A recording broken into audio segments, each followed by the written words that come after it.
Hello everyone, welcome to Telugu one academy. Friends, ఈరోజు మనం ఆదివారం రోజు కరెంట్ అఫైర్స్ అంటే 22 మే మరియు 23 మే రోజు వచ్చినటువంటి న్యూస్ పేపర్లో ఉన్నటువంటి ముఖ్య అంశాల నుంచి కరెంట్ అఫైర్స్ మన ఎగ్జామ్ పరంగా ఏమేమి చూడాలో నేర్చుకుందాం. అయితే మొట్టమొదటి న్యూస్ ఏంటంటే WHO వారు మన భారతదేశం యొక్క ఆశా వర్కర్స్ ఆశా వర్కర్స్కి ఒక గొప్ప పురస్కారం ఇచ్చి గౌరవించారండి. ఆ పురస్కారం పేరు వచ్చేసి గ్లోబల్ హెల్త్ లీడర్ పురస్కారం అనమాట. ఏంటండి, గ్లోబల్ హెల్త్ లీడర్ పురస్కారం ఎవరికి ఇచ్చారండి? ఆశా వర్కర్స్కి. ఆశా వర్కర్స్ అంటే ఏంటంటే అక్రెడిటెడ్ సోషల్ హెల్త్ యాక్టివిస్ట్ అని పిలుస్తామన్నమాట. ఈ ఆశా వర్కర్స్కి గాను WHO ఎవరండి? వరల్డ్ హెల్త్ ఆర్గనైజేషన్ వారి యొక్క 75th world health summit and ఈ యొక్క పురస్కారం ఆశా వర్కర్స్కి ఇవ్వడం జరిగింది. గ్లోబల్ హెల్త్ లీడర్షిప్ అనే పురస్కారం మై ఫ్రెండ్స్ 2019లో ప్రారంభమైంది. ఇది మొట్టమొదటిసారిగా మన భారతదేశానికి, అది కూడా ఆశా వర్కర్స్కి రావడం ఎంతో గొప్ప గర్వించదగ్గ విషయం అన్నమాట. సో ఇది ఖచ్చితంగా గుర్తుపెట్టుకోవాలండి. చూడండి, WHO honors India's 1 million all women ASHA workers for outstanding contribution to advancing global health. ఎంతమంది ఆశా వర్కర్స్ ఉన్నారండి భారతదేశంలో? దాదాపు ఆశా వర్కర్లు దాదాపు 10 లక్షల సంఖ్యలో ఉన్నారు. ఈ ఆశా వర్కర్స్ అందరూ కూడా ఆడవారేనండి. సో నెక్స్ట్ అండి, బంగ్లాదేశ్తో మన ఇండియన్ నేవీ వారు కార్పాట్ ఎక్సర్సైజ్ చేశారండి. కార్పాట్ అంటే కోఆర్డినేటెడ్ పెట్రోల్. ఎక్కడ అంటే బే ఆఫ్ బెంగాల్ ప్రాంతంలో కార్పాట్ ఎక్సర్సైజ్ అనేది ఒక నావల్ ఎక్సర్సైజ్ చేశారు. అందులో భారతదేశానికి చెందినటువంటి డిఫెన్స్ షిప్లు మరియు బంగ్లాదేశ్కి చెందినటువంటి డిఫెన్స్ షిప్లు పార్టిసిపేట్ చేయడం జరిగింది. ఇలా బంగ్లాదేశ్ మరియు భారతదేశానికి సంబంధించి నావల్ రేంజ్లో ఇలా కార్పాట్ అంటే కోఆర్డినేటెడ్ పెట్రోల్ అంటే మీ చుట్టుపక్కల ఉన్న సీ షోర్ని పెట్రోల్ చేసి అక్కడ ఏంటి డిజాస్టర్ రెస్క్యూ కోసం, అంటే ఇక్కడ ఏదైనా డిజాస్టర్ వచ్చినప్పుడు జనాలను ఎలా కాపాడాలి, సముద్రంలో చిక్కుకున్న వారిని ఎలా కాపాడాలి, అదే కాకుండా మన ఎవరైనా దొంగలు ఏమైనా చొరబడుతున్నారా, టెర్రరిస్టులు ఏమైనా చొరబడుతున్నారా, స్మగ్లింగ్ అవుతుందా, ఇలా అన్నిటినీ గమనించేందుకు ఈ యొక్క ఎక్సర్సైజ్ చేస్తాం. అలానే బంగ్లాదేశ్ మరియు భారతదేశం మధ్యలో ఒక మిలిటరీ ఎక్సర్సైజ్ అవుతుందని ప్రతి సంవత్సరం. ఆ యొక్క ఎక్సర్సైజ్ పేరు ఏంటి అంటే సంప్రీతి.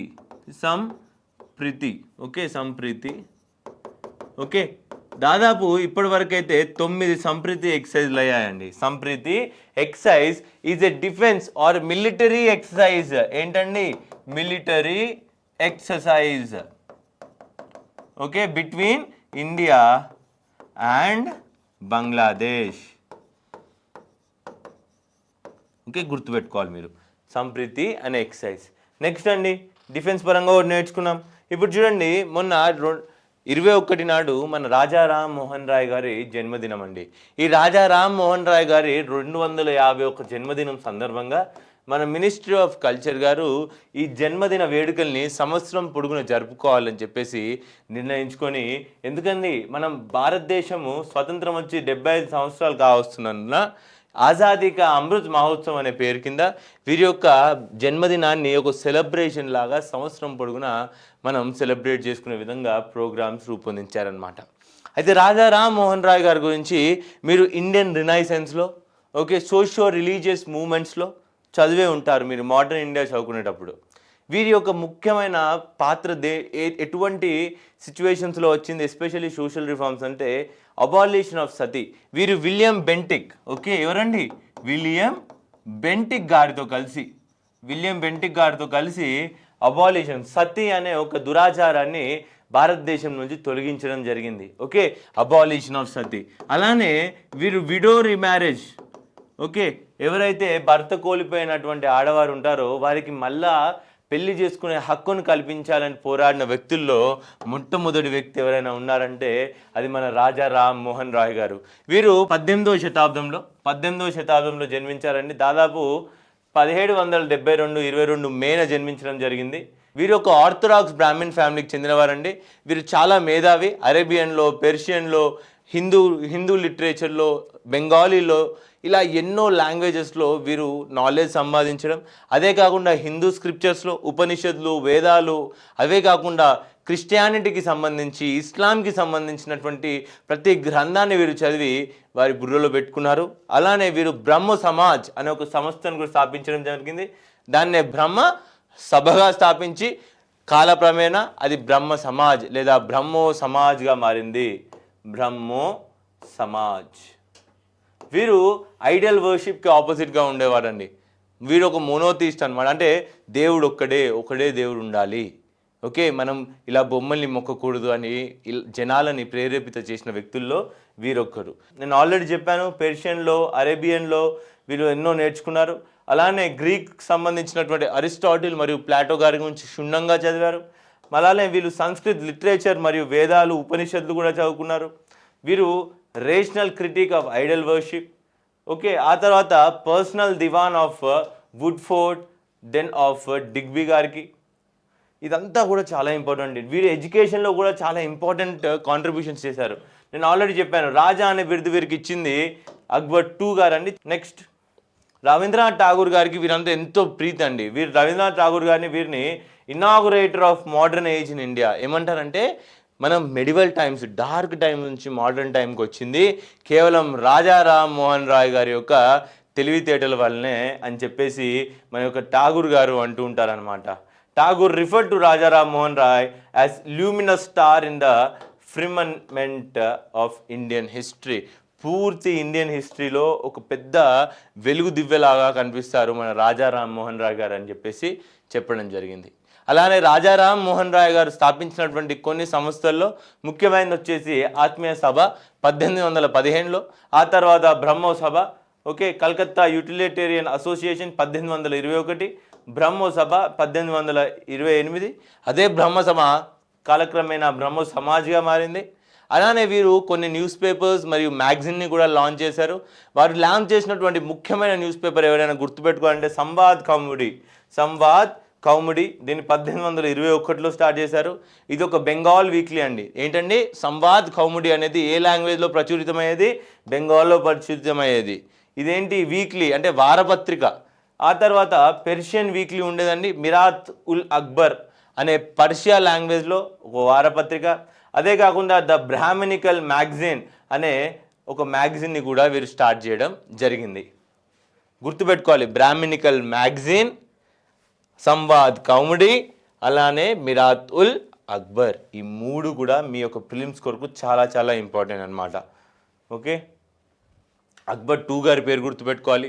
అలానే వీరు ఒక కాలేజ్ కూడా స్థాపించారండి. 1825లో వీరు వేదాంత కాలేజ్ అనే ఒక కాలేజ్ని స్టార్ట్ చేశారు. అందులో ఆ కాలంలోనే ఫిజిక్స్కి సంబంధించినటువంటి క్లాసెస్ చెప్పేవారు, వెస్టర్న్ సొసైటీ మరియు వివిధ రకాల కోర్సెస్ గురించి చెప్పేవారు. అలానే వీరు డేవిడ్ హేర్, వీరి పేరు కూడా మీరు ఎడ్యుకేషన్ హిస్టరీ చదివితే మోడర్న్ ఇండియాలో డేవిడ్ హేర్ గారు ఏ కాలేజ్ని స్థాపించారండి? హిందూ కాలేజ్ 1817లో. ఆ కాలేజ్ స్థాపనలో కూడా మన రాజా రామ్ మోహన్ రాయ్ గారి హస్తం ఎంతో ఉంటుందండి, ఓకే. వారు ఎంతగానో వారిని ఎంకరేజ్ చేయడం జరిగింది. అయితే ఇప్పుడు మనం మళ్ళీ ఇంకో కొత్త టాపిక్ వచ్చాం. ఇది వచ్చేసి ఎకనామిక్ సంబంధించిందండి. నేను మీకు ఇంతకుముందే మన కరెంట్ అఫైర్స్లో భాగంగా భారతదేశంలో రోజు పెరుగుతున్నటువంటి ప్రైజెస్ ఏవైతే ఉన్నాయో, ఓకే, ఖర్చు పెరుగుతుంది, ప్రైజెస్ పెరుగుతున్నాయి, ముడి సరుకుల యొక్క విలువలు పెరుగుతున్నాయి. అప్పుడు ఏమవుతుందండి, బీద వాళ్ళకి కష్టం అవుతూ ఉంటుంది అనమాట. సో దానిలో భాగంగా నేను మీకు ఇన్ఫ్లేషన్ గురించి చెప్పాను. Wholesale price index, consumer price index. ఇదే కన్జ్యూమర్ ప్రైస్ ఇండెక్స్ అందు నేను వివిధ రకాలు చెప్పాను. Consumer price index labour, consumer price index agriculture labour, consumer price index rural, ఇలా అన్నీ చెప్పుకుంటూ వచ్చాను. అర్బన్ కూడా ఉంటుందని చెప్పేసి. మామూలుగా అయితే వీటన్నిటికి ఒక బేస్ ఇయర్ గురించి కూడా నేను మీకు ఎక్స్ప్లెయిన్ చేశాను. అంటే ఒక సంవత్సరాన్ని బేస్గా తీసుకొని ఆ సంవత్సరం యొక్క వస్తువులు, అంటే ఈ సంవత్సరంలో నేను వాడుకునే వస్తువుల యొక్క ఖర్చుకి నేను 100 రూపాయలుగా చేసుకొని అది వచ్చే సంవత్సరం పెరిగిందా తగ్గిందా అని చేసుకునేది ఒక బేస్ ఇయర్ గురించి చెప్పాను. సో అలానే ఇప్పుడు మనం కన్జ్యూమర్ ప్రైస్ ఇండెక్స్ ఎవరిస్తారని చెప్పారండి?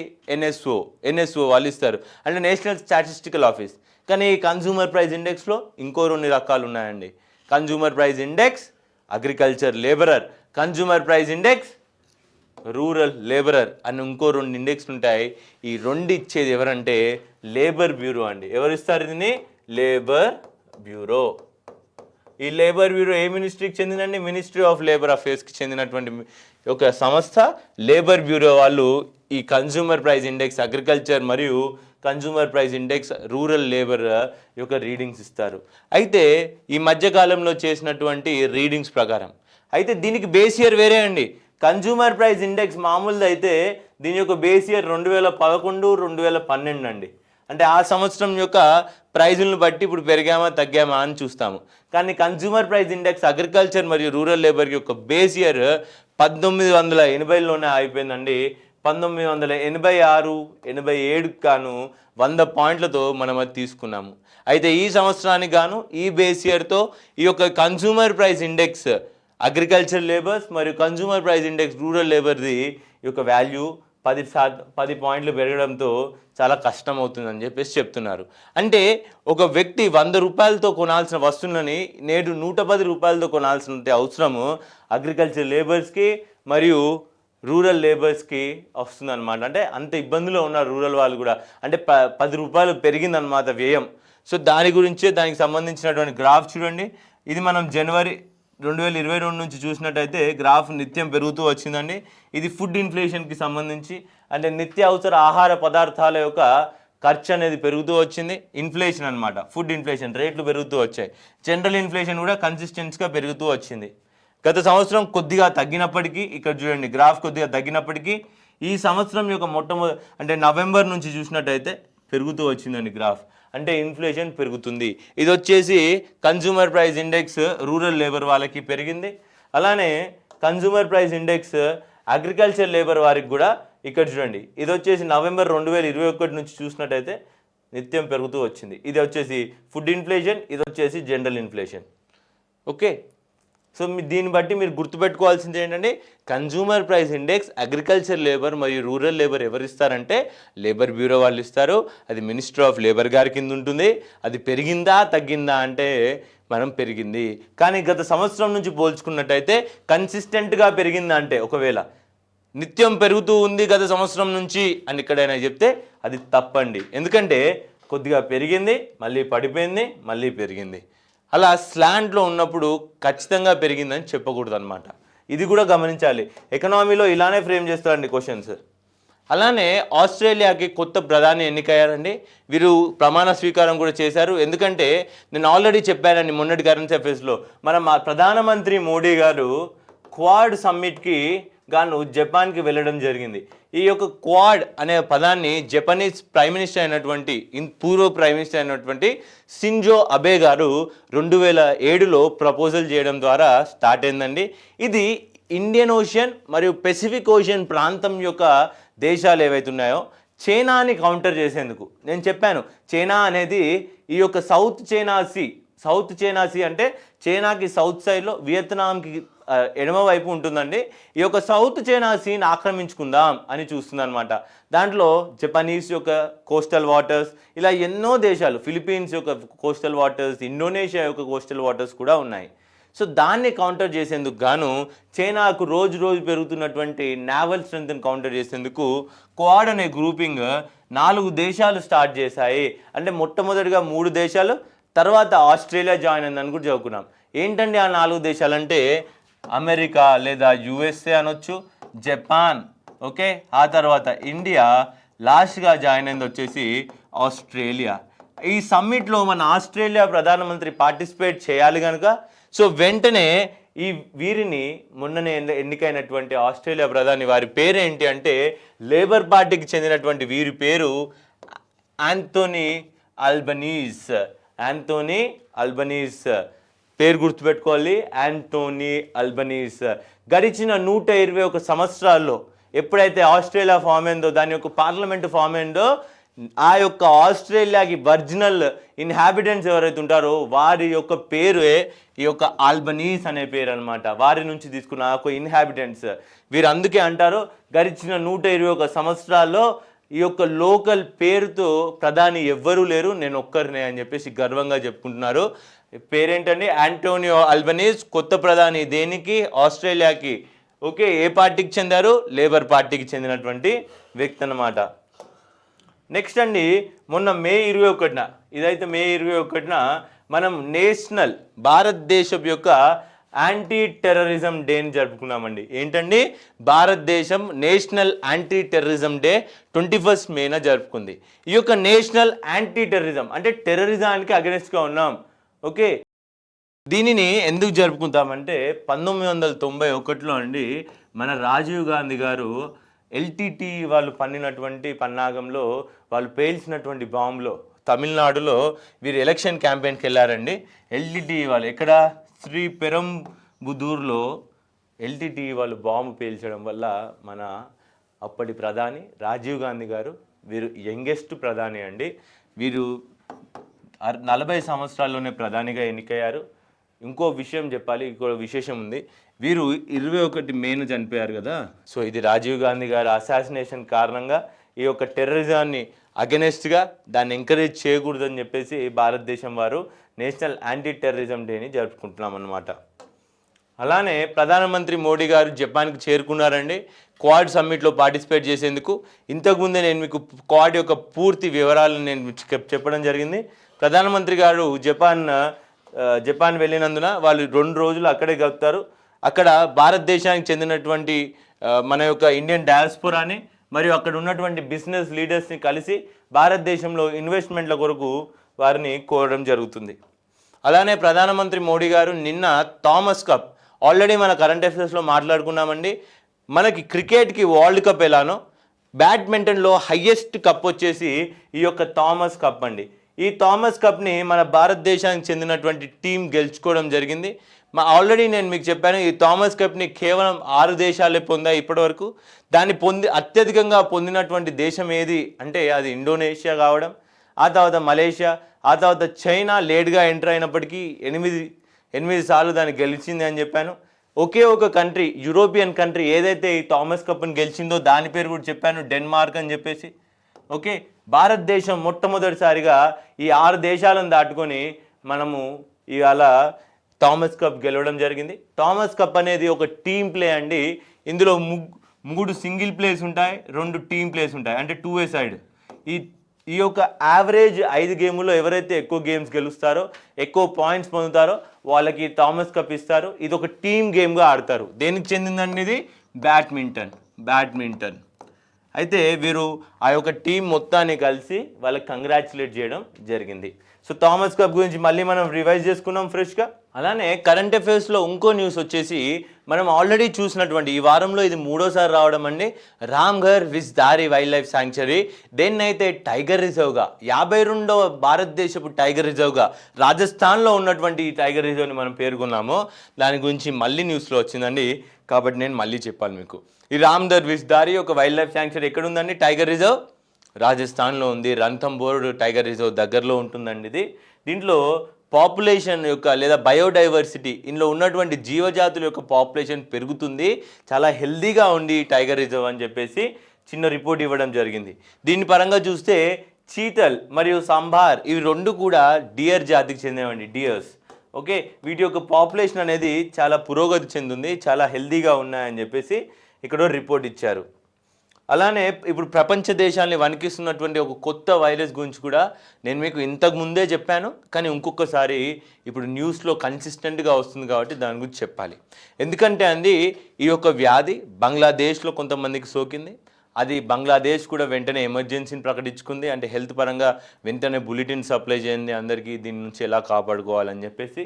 అలానే యూకేలో ఎస్పెషల్లీ యూరోప్ ప్రాంతంలో ఈ వ్యాధి ఇంతకుముందు ఎప్పుడు రాలేదండి, ఇప్పుడు మాత్రం చాలామందికి సోకుతుందని చెప్పేసి రిపోర్ట్స్ కూడా ఇవ్వడం జరిగిందనమాట. వ్యాధి పేరే మంకీ పాక్స్.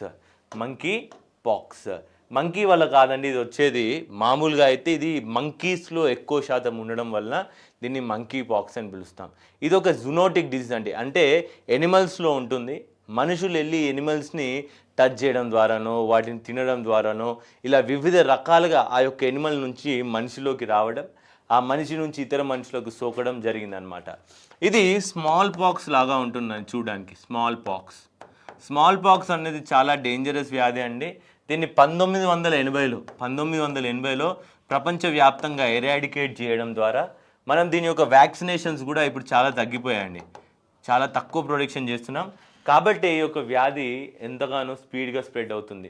ఎందుకంటే అండి స్మాల్ పాక్స్కి ఇచ్చినటువంటి వ్యాక్సిన్ ఈ వ్యాధిని కూడా నివారించడంలో చాలా ఎఫెక్టివ్గా పనిచేస్తూ ఉంటుందన్నమాట. అయితే ఈ వ్యాధి యొక్క లక్షణాలు ఏంటి అంటే జ్వరం రావడం, ఒళ్ళు నొప్పులు, కీళ్ళ నొప్పులు, అలానే మీ యొక్క లింఫ్ నోడ్స్లో వాపులు రావడం, బొబ్బలు రావడం, పోచమ్మ పోసినప్పుడు కానీ అలా వచ్చినప్పుడు ఇలా నీరు వచ్చి బొబ్బలు వస్తాయి కదండి, ఆ విధంగా బొబ్బలు రావడం, చెమట రావడం, డయేరియా లేదా మోషన్స్ కావడం, అటువంటి పూర్తి లక్షణాలు ఉన్నటువంటివి ఇదనమాట. ఇది మామూలుగా అయితే 5 సంవత్సరాల కంటే చిన్న పిల్లలకి హైగా ఎఫెక్ట్ అవుతుందండి. పిల్లల్లో ఎక్కువ ప్రాబ్లంలో ఉంటుందన్నమాట ఇది. కాబట్టి పిల్లలందరూ కూడా జాగ్రత్తగా ఉండాలి. ఓకే, ఇది మామూలుగా స్క్విరెల్స్లో, ఉడతల్లో, గ్యాంబియన్ ర్యాట్స్లో, డార్మైస్లో మరియు మంకీస్లో కనిపిస్తూ ఉంటుంది. ఓకే, ఈ యొక్క జీనస్ వచ్చేసి ఆర్థోపాక్స్ వైరస్ అనే జీనస్కి చెందినటువంటి పాక్స్ విరిడియే అనే ఒక వైరస్కి చెందిందే ఈ యొక్క మంకీ పాక్స్. ఇక్కడ చూడండి ఎంత బొబ్బలు వస్తాయో, ఇలా బొబ్బలు వచ్చేస్తాయి అన్నమాట చిన్నపిల్లలందరికీ, ఎక్కువగా పిల్లలకి. ఓకే, మంకీ పాక్స్ని మొట్టమొదటిసారిగా 1958లో మనం కనుగొన్నామండి. ఇది మనుషుల్లో మొట్టమొదటిసారిగా అయితే 1970లో వచ్చిందండి. 1970లో చూసాము.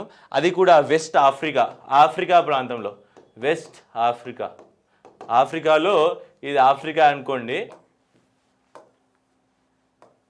ఇది ఆఫ్రికా అనుకుంటే ఈ ప్రాంతాల్లో ఎక్కువ ఉంటుంది అనమాట. ఓకే, సిమ్టమ్స్ నేను ఆల్రెడీ మీకు చెప్పాను. ర్యాషెస్ రావడం, ఫీవర్ రావడం, పిల్లలకి ఈ వ్యాధి సోకినప్పుడు అయితే వారిని గోకనివ్వకుండా చూసుకోవాలండి. అది చాలా డేంజర్ అనమాట వారు గోకినట్టయితే. లింఫ్ నోడ్స్లో స్పెల్లింగ్ రావడం, ఇది స్మాల్ పాక్స్లో ఉండదండి. లింఫ్ నోడ్ స్పెల్లింగ్ అనేది స్మాల్ పాక్స్లో ఉండదు, కేవలం ఈ యొక్క వ్యాధిలోనే కనిపిస్తూ ఉంటుంది అనమాట.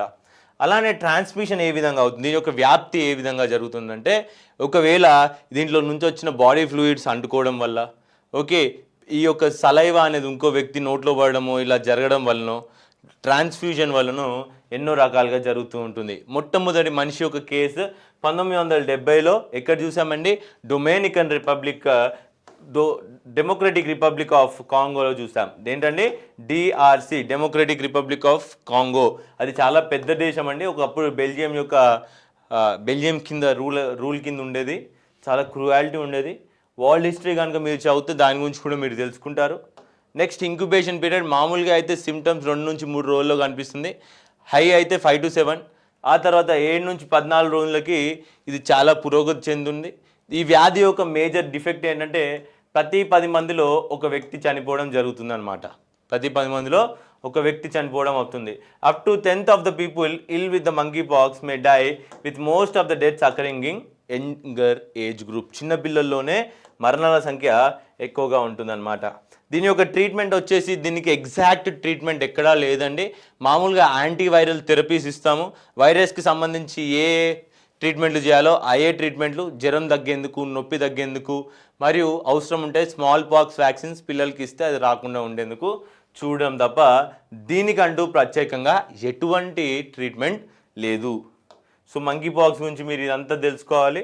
అలానే ఒక వృక్ష జాతి అండి, ఇది అంతరించిపోతున్నటువంటి ఒక వృక్ష జాతి. ఈ మధ్యనే కేరళలో మళ్ళీ కనిపించింది.